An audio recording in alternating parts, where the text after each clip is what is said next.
My friends, if you're playing along at home, we've now arrived at week 7 of not holding worship services here in this beautiful sanctuary with all of us together. And I know that I keep saying it, but I miss you all so much. This is indeed a trying time. And one of the things that I do when I am in a trying time like this one is, I go back to the sacred text, that I love and that have carried me through the difficult moments in my life. And so I've been thinking about this specific psalm, Psalm 15, which is one of my all-time favorites and which I think is one of the truest psalms. And the psalm begins by asking a very important question. The question is, who dwells in God's tent? And I find myself especially intrigued by this question for two reasons. One, because I don't really believe that there is anything that you can do that would exclude you from being close to God. Right? So if anybody gets to be in God's tent, we all get to be in God's tent, right? That's kind of Universalism 101. And the second reason is that I myself would rather prefer not to dwell in a tent of any kind. Sandra and I camped at a 3-day music festival this summer, which meant I slept in a tent for the first time since I was a child, and it is hard to picture wanting to do that for more than a few days of the year, no matter whose tent it is. So, as Unitarian Universalists, we might interpret this question then to be more about who is getting it right? Who is living the kind of life that a person should live? And the psalm describes exactly what a person must do if they want to hang out in this proverbial tent, right? And the terms are very clear and specific, even to the point of being a little stark, right? To dwell in God's tent, speak the truth from your heart. Do not say bad things about other people. Hate people who are wicked. That line is a callback to Psalm 11, which also talks about hating people who are wicked and describes those people as lovers of violence. Psalm 15 says, don't do evil things to your friends. Stand by the oaths that you take, even if it hurts you to do so. Do not lend money and then charge interest. And these qualities that the psalm gives, they all make a decent amount of sense, right? I mean, they don't break any new ground exactly. They're nothing that the Bible hasn't talked about in some way in a bunch of places. But they're pretty good attributes for a human to have. What I find interesting about them is they're also things that are not true about anybody all of the time, right? Like I have never met a person who manages to live into all of these admirable characteristics every minute of every day. And I imagine that the psalmist, the writer of the psalm, probably hasn't either, right? Like if we go down the list again, we begin with speaking the truth from your heart, which is a good idea most of the time. And also we know that there are moments in this life when it is genuinely better to be kind than honest. Then there's hating wicked people, which is a difficult concept because I don't know that I believe that there is such a thing as wicked people, right? All people are capable of doing both bad and good things. And we should try to avoid having hate in our hearts directed towards any person. And the Bible says that in like a whole bunch of places. Stand by the oath that you took, even if it hurts you. That is a beautiful concept. And I think about people who were indoctrinated as children, or people who are getting abused by their spouse. And I think it is okay and even good for those people to break the oaths that they took precisely because keeping the oath is hurting them.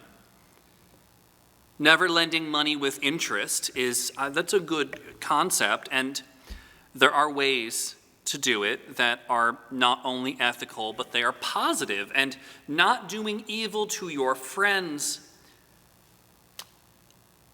I think we all believe that. And I think all of us have done that at some point. Probably not on purpose, but it's part of being human. So we can look at this list of things, a list of things that mostly take the form of things a good person shouldn't do. And the list looks great. But not only are these characteristics that we cannot eliminate from the world, there are characteristics that we cannot even entirely eliminate from ourselves. So what gives? Right? Why then is it important that we pay attention to this psalm?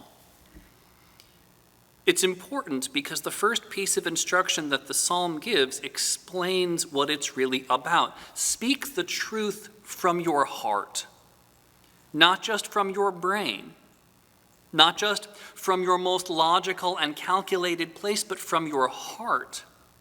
And that is what the psalmist is doing. They are speaking their truth from their heart. They are saying, this is what I, in my heart, believe that people should and should not do.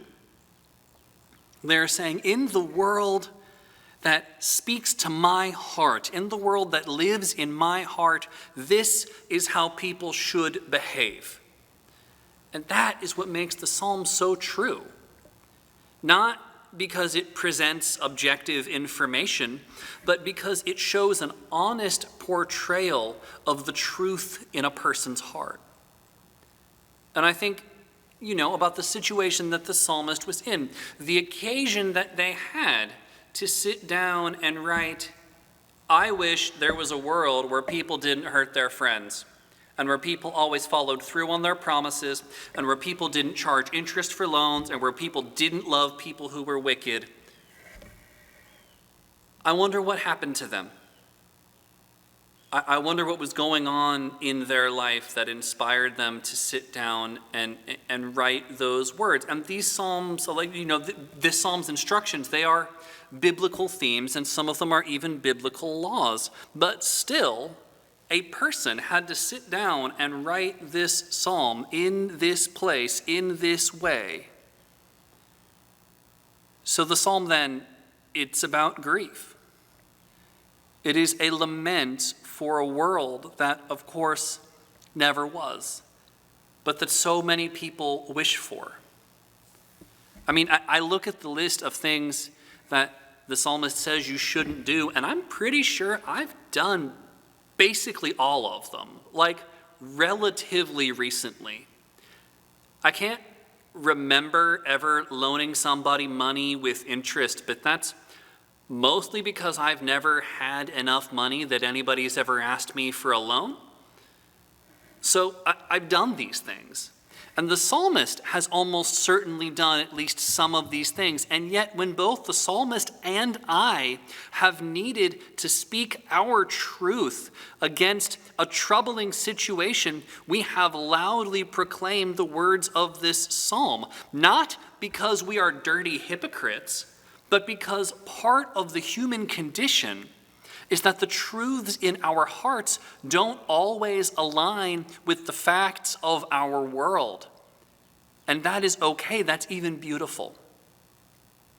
So when we read this psalm, we don't have to really try to do all of it perfectly, lest we be forever kept out of God's celestial tent, nor do we have to pick all of the instructions apart and critique them like I just did.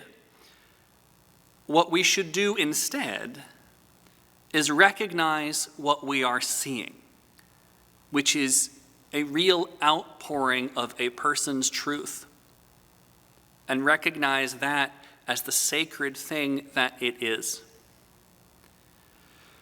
And as Unitarian Universalists, this can sometimes be a struggle for us. Right? We are a group of people who almost by definition are interested in what is factual, what is accurate.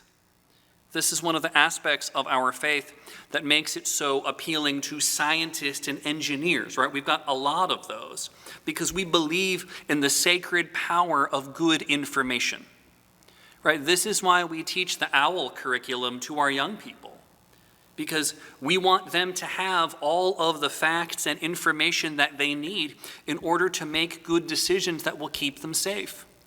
And we want them to balance those facts with the emotional truths of their lives. This is why I keep having medical professionals in our congregation give us the medical minute in each of our online worship services, because we are living in an era with a lot of bad information, right? There's bad information even coming from sources that are supposed to give us good information.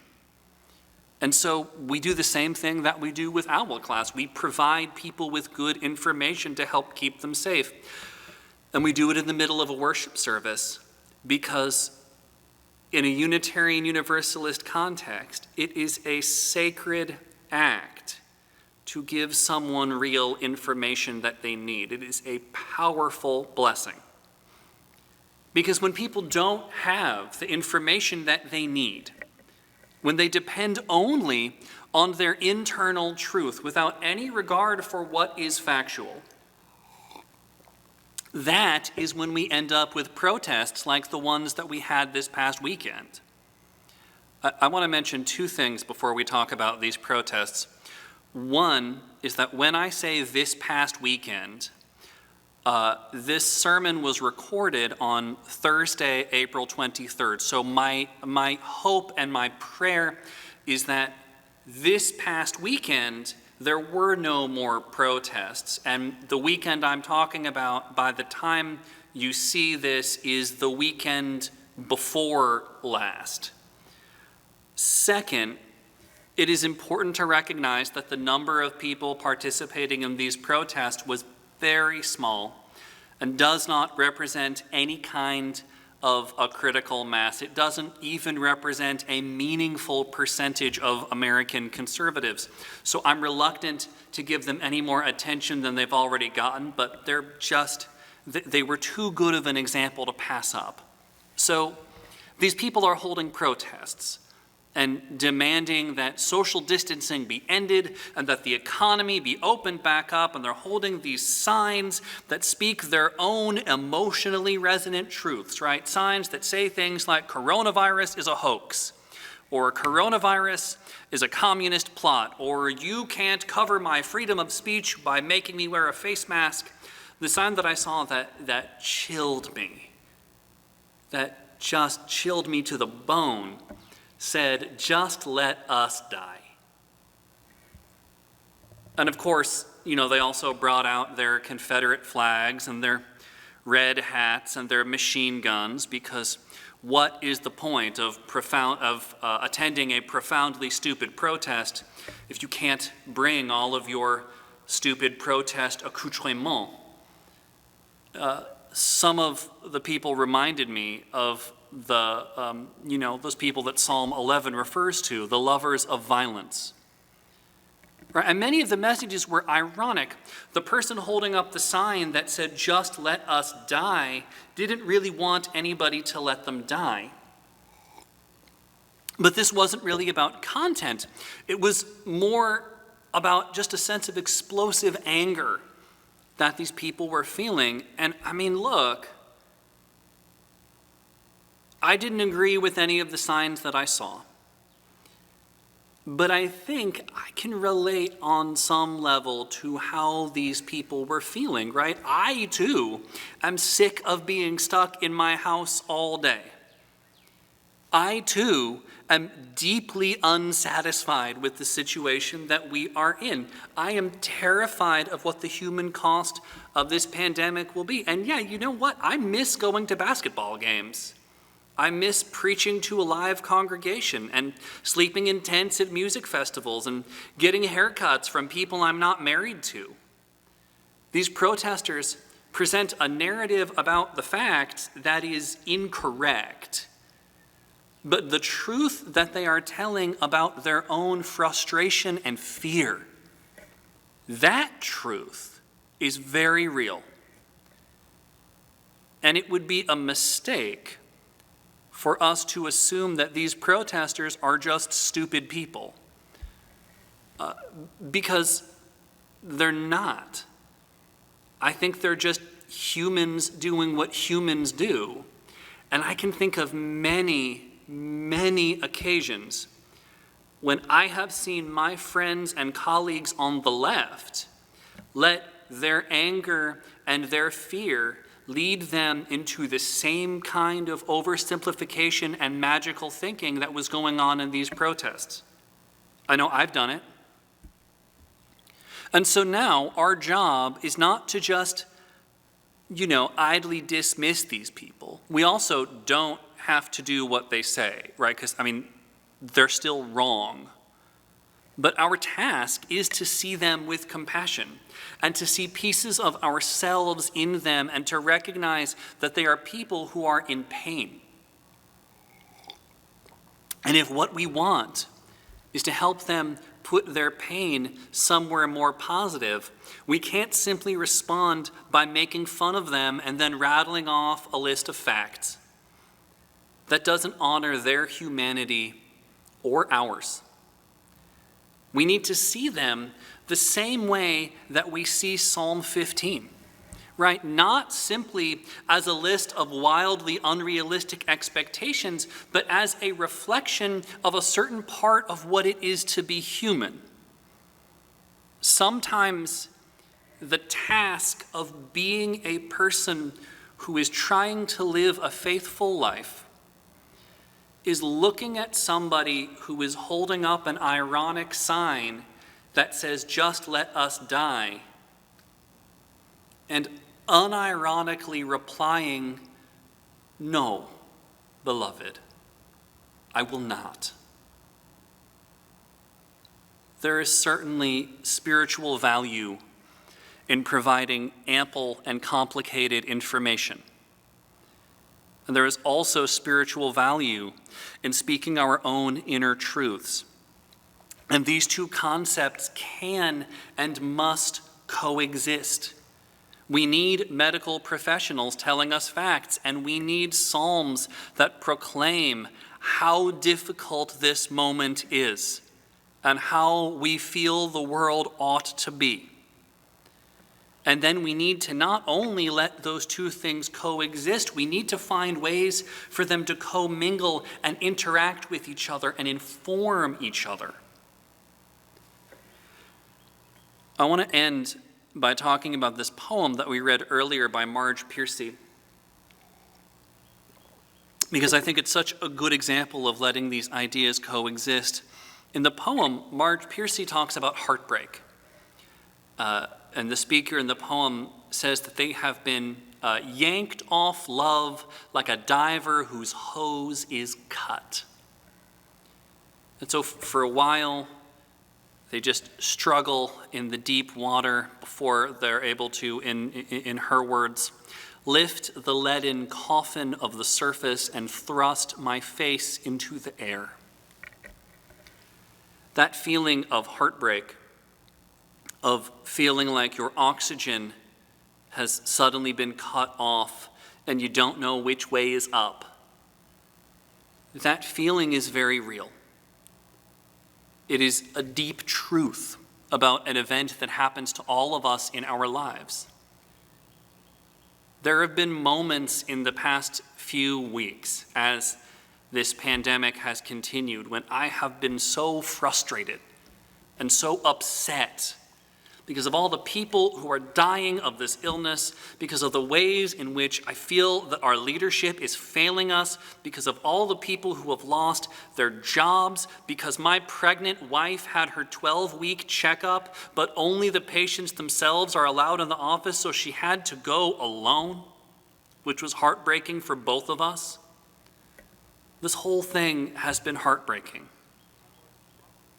And we all must honor and pay attention to that moment that Marge Piercy describes when we are heartbroken and scared and adrift at sea. And when we also know the fact that land is real and that the only way to get there is to remember the ways in which we were taught to swim. We must be both scientist and psalmist in this way. And this is where hope is found. When we take all that is inside of us, the truth that we know and the truth that we feel, and we let that push us forward in the water toward a horizon that we believe and know has to be out there somewhere. Amen.